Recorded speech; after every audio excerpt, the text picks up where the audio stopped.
What's up everyone, this is CyberKnight, and today I have a DRAGONMAID deck profile for you guys. So yes, of course, is using cards from the brand new Mystic Fighters set that's just been released, and yeah, I mean, I've been waiting on these DRAGONMAIDs for quite a while whenever they first announced for Japan, because I like the idea of them, how they are, you know, as the name suggests, maids, and then during the battle phase, they go into their dragon forms, which then they have higher attack, can really do some damage, even OTKing your opponent. You have enough of these dragons out there, of course, too. And then when the battle phase ends, they go back to being maids. So they can alternate their effects, and they have all kinds of different effects, too, where it basically makes it easier to get all the dragons you need in their maid forms, and easily get them on the field, including their fusion as well. So, I gotta admit, a lot of fun to use, not just another waifu archetype, if you want to call it that, and I really like their strategy with them as well, like I said, because it is really easy to OTK with them. So let's go on ahead, start going through the cards, and I'll talk about them as we go. Alright, so starting us off, I am running 3 of Kitchen DRAGONMAID.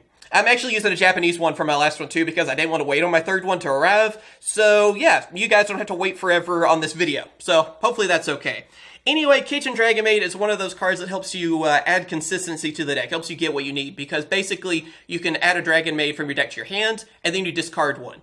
You don't mind discarding the dragons because you kind of want them in the graveyard, because whenever they transform, even from the graveyard, they'll be able to return to the field, and then when they transform back, you'll get that dragon back to your hand. So discarding, really not a problem for you, and you especially don't mind getting rid of those dragons. Although they also do have their own discarding effects too that you can use as well. Either way though, helps you get whatever you need, and yeah, sets up for making sure you have your dragons and, you know, they're your maids and your dragon forms, I guess I should say. Then we also have Parlor DRAGONMAID, also using 3 of her. She's the one that's basically a foolish burial. I mean, you're just able to send a DRAGONMAID from the deck to the graveyard. So again, move your dragons that way. 2 of Laundry. Laundry is a little bit different because there's a little bit more luck based with this one. You're milling the top 3 cards, which again can be something good for you because you don't mind sending some of your DRAGONMAIDs, either ones, dragons or maids, to the graveyard because you can get them back later. And again, though, it's more luck based. It's not like a foolish burial or something where you can actually choose what's going to the graveyard. So it's a little bit more iffy for that reason. Then, of course, after that, 2 of Nurse DRAGONMAID. Again, one I was missing. Yeah, Nurse and Kitchen are the toughest ones to get. So, again, I'm using a Japanese one, so I don't have to wait like another week or 2 for the deck profile. Again, I hope that's okay. Either way, though, this one is kind of what you would expect. It's kind of like a monster reborn for DRAGONMAIDs. You know, she's a nurse. She helps bring them back. So, again, that's why I say you don't even mind having the actual maids in the graveyard, because you can summon Nurse and then get the maid back, and then there you go. You can set up for what you need. You can turn them, then that one you revive into a dragon easily, and there you go. Then after that, we're just going to go through our dragon forms. So we have the first one. This is Kitchen's form. I don't know how you say all their names technically because it's like anagram, I guess is the right word for it. So instead of Kitchen, it's all like mixed up words. So this is the one for Kitchen. I'm just going to explain them that way. So there you go. That's the one can also help power up your maids, and that's usually one of the go-to dragons I go for. Then after that, of course, 2 of DRAGONMAID Lorpar. This is the only one I feel like I can actually say, like the mixed up name too. And yeah, this is the one that can help you negate effects as well. Then, of course, the Dragon Form 2 Laundry. Only using 1 of that one. It helps you get a card from either player's graveyard and add it back into the deck. So, can help you recycle some of your cards, maybe even mess up your opponent if you want to. Either way, it's kind of a one-up for that reason, because it's not as useful as the others, but it does come in handy still. And then, of course, last but not least, 3 of DRAGONMAID Nurse, basically, the actual dragon form to her. This one basically makes it so when you discard it, you're able to special summon one of your DRAGONMAIDs from your hand. So, comes in handy on that. Unlike how the Maid form is able to get one back from the graveyard, this one helps you get one from the hand. So obviously, helping you get more DRAGONMAIDs out there, getting them to set up so then you can transform them. Either way, really good on that. More maids, the better on that too, so you can get them out there. Then, of course, we have 1 of Tempest. I mean, Tempest with anything with dragons is always good. And, yeah, so obviously, help you search and help you get an easy monster out there, too. 1 of Red Eye's Darkness Metal. Same reason, I mean, anything with dragons. Yeah, you want to have it for that reason. And then 2 of Ash Blossom. So we have a little bit of hand trap power and negate things that could be a problem. Moving on to our spell cards, I am running 3 of DRAGONMAID Hospitality. This is the one that will help you easily special summon a DRAGONMAID to your side of the field, but then also the other form of that DRAGONMAID will go to the graveyard. So for example, in most cases you would prefer to bring out the Maid form with this card, and then send the dragon from the deck to the graveyard. That way, since in the graveyard you can transform into it a lot easier. You know, because like I said, it can be in the hand or graveyard so you can transform. The reverse can happen too, but it's not as useful because, yeah, you want them to keep transforming from Maid to Dragon and then back to Maid and just keep doing that so you're basically using that Maid effect over and over and getting whatever cards you need. Then after that, 2 of DRAGONMAID Welcome.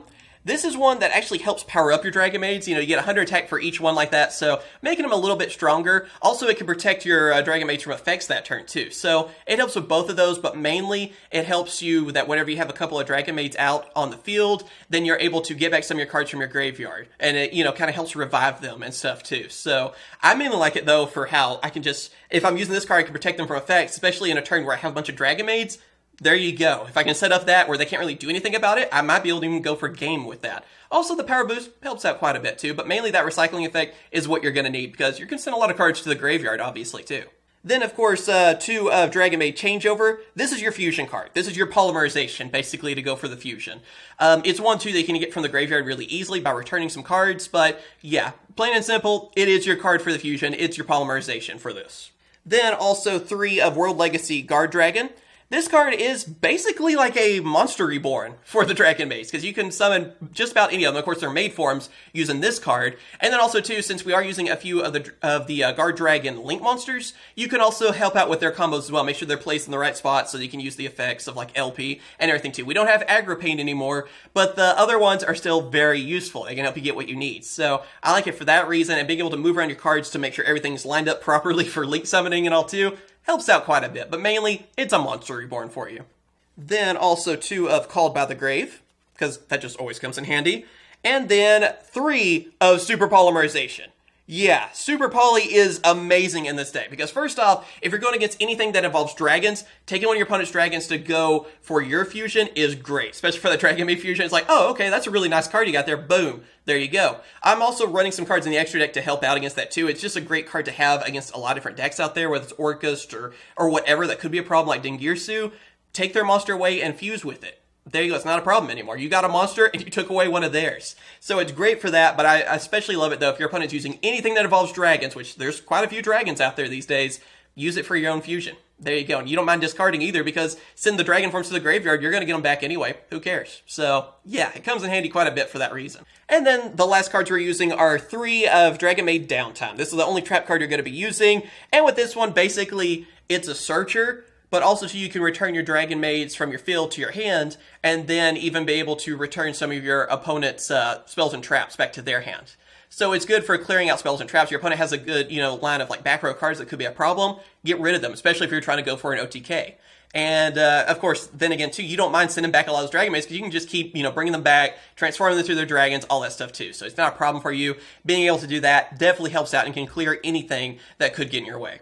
Alright, now moving on to the extra deck, I am running 2 of House Dragon Maid. This is your main fusion monster, of course, for the deck, and yeah, like I said, it's so easy to bring her out because you can just use 2 of your Dragon Maids to fuse into her, because she just needs 1 Dragon Maid and 1 Dragon Monster. So, use one of your Dragon Maids, Super Poly, take one of your opponent's monsters, use your own polymerization that you have, just use 2 of your random Dragon Maids because it's not specific. There you go. Also, when she's out in the field, she helps protect your other dragons, and even being able to return cards back to your opponent's hand too.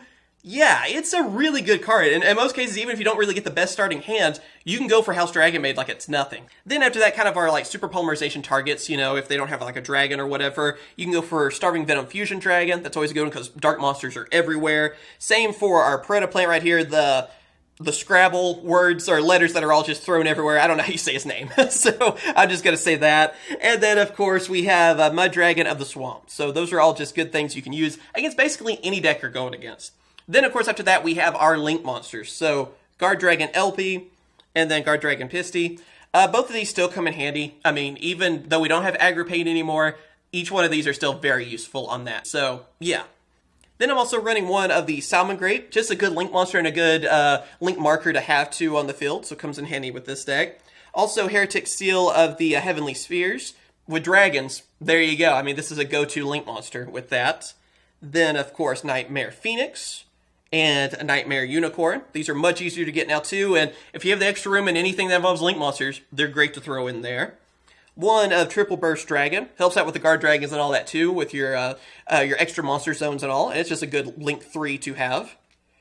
Then I'm actually using one of each of the Borloads. So we have Borload Dragon and Boral Sword Dragon.